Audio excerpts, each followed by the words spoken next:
Hi, I'm here with Deji Olukotun, Director of Global Affairs and Sustainability for Sonos. I am excited to have this conversation with you because there's a lot happening right now with respect to innovation in the audio, home audio, and speaker category. Can you talk a little bit about innovation in that space and some things that you're most excited about? Some of our speakers have Dolby Atmos, so this is a very immersive listening experience. And that happens in home theater, so it feels like the sound is around you. But it's also expanding out into audio. So there's new types of recording that give you a more spatial sense of being in the room with the music. We're excited about that.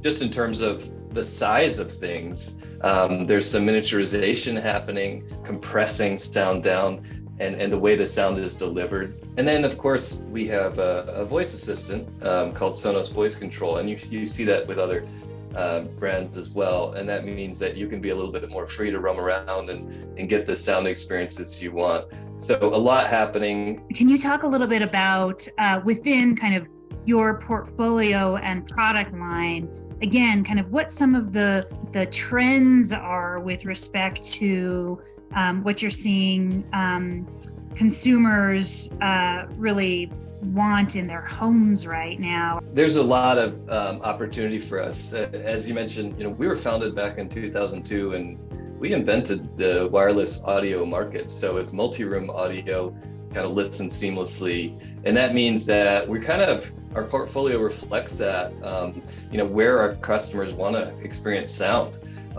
So that includes now what I mentioned before, sound bars and home theater experiences. We now have a couple of really great portable products. One's called the Move, another one called the Roam, and you can take these outside on your patio. The Roam is a portable one. You can take it to the beach or camping, very durable, waterproof.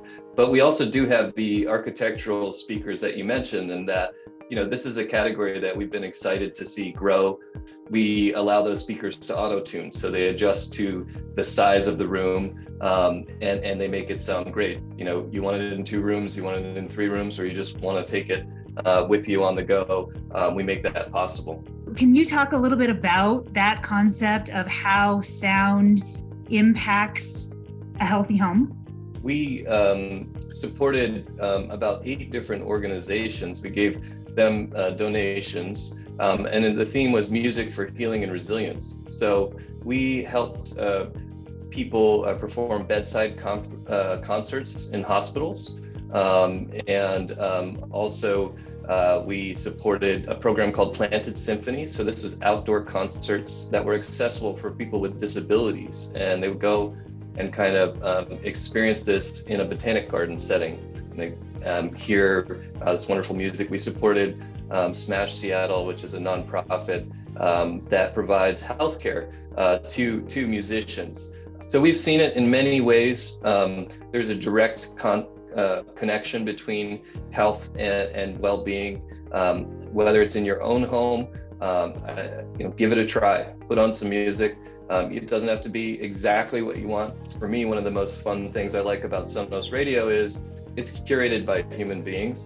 So I've discovered so much new music just putting it on. You also have an excellent back-end corporate sustainability and ESG platform. So can you talk a little bit about the evolution of that sustainability strategy and some of your ESG goals and milestones? We realized we could do better in some areas. So the first step was just to find out what was happening. And then we set performance targets in areas like energy efficiency, in terms of auditing our supply chain, making sure that the workers who build our products were treated fairly. And, sometimes we hit those targets and sometimes we miss them. But the point was to be transparent. Luckily, we tend to make our targets. We try to be very thoughtful. And since then, it's just expanded. Can you tell us specifically how you are addressing net zero energy, water, carbon, and waste? We now have, we have 4 steps to our plan. The first was just a map. We have to do that every year. The next one is to reduce. So rather than, move right to something like carbon offsets, we said, well, what can we do in-house to reduce our emissions? And we identified a couple of areas. The number one is energy efficiency. How can we make our products more energy efficient? The next one is focusing on our supply chain. How can we get our suppliers to make some steps? And then there's things like, getting, when we actually ship our products to our customers, how can we be thoughtful and intentional around that?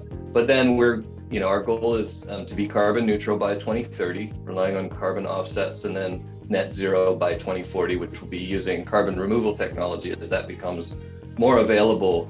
But I would just like to add that 9 out of 10 Sonos products ever made are still in use today.